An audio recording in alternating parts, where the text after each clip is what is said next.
Assalamualaikum warahmatullahi wabarakatuh. Salam guru penggerak. Perkenalkan, saya Sri Rahayu HS, calon guru penggerak angkatan 9 dari SD Negeri 30 Ambon, Provinsi Maluku. Kali ini saya akan menyampaikan tentang koneksi antar materi modul 1.1 dan 1.2. Koneksi antar materi ini saya menggunakan mode refleksi 4P. Yang pertama yaitu peristiwa, yang kedua perasaan, yang ketiga pembelajaran, dan yang keempat penerapan ke depan. Peristiwa.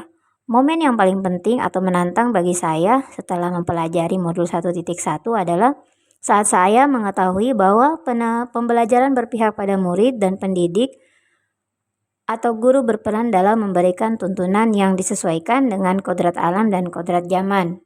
Kemudian pendidik diibaratkan sebagai petani dan biji padi adalah murid. Jika biji padi tersebut adalah biji padi yang baik, tapi jatuh pada tanah yang kurang subur, tidak cukup air juga sinar matahari, maka tumbuh kembang biji padi itu akan tidak maksimal. Sebaliknya, jika biji padi itu awalnya bibit yang kurang baik, tetapi dirawat dengan tangan dingin Pak petani, dijaga kesuburan tanahnya, dicukupkan air juga sinar matahari, maka tumbuh kembang biji padi tersebut akan bertumbuh dengan baik.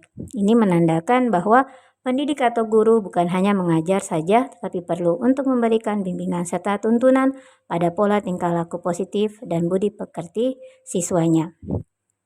Momen yang paling penting atau menantang bagi saya setelah mempelajari modul 1.2 adalah bagi seorang guru penggerak perlu untuk selalu mengimplementasikan nilai-nilai dari guru penggerak, yaitu berpihak pada murid, reflektif, mandiri, kolaboratif, dan inovatif. Sebagai seorang guru penggerak, berperan bukan hanya dalam pembelajaran semata, tetapi bagaimana seorang penggerak bisa menjadi agen perubahan di sekolah yang bisa memberikan stimulus yang positif bagi semua warga sekolah.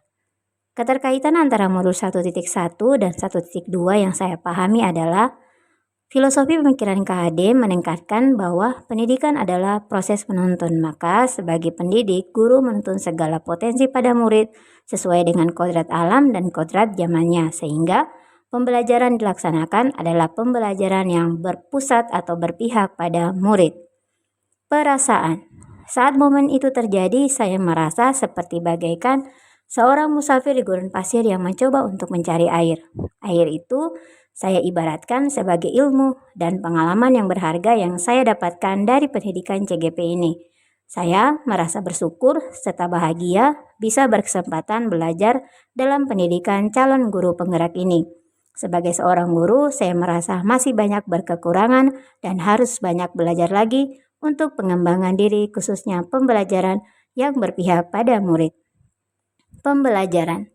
Sebelum momen tersebut terjadi, saya berpikir bahwa saya merasa sebagai guru yang telah memegang kendali pembelajaran, di mana siswa saya harus duduk diam, tidak boleh berbicara, harus selalu fokus, dan harus selalu siap mendengarkan apa yang saya inginkan. Saya lebih berfokus pada aspek akademik atau pada nilai kognitif semata dan tidak terlalu memperdulikan penilaian lainnya seperti sikap atau keterampilan.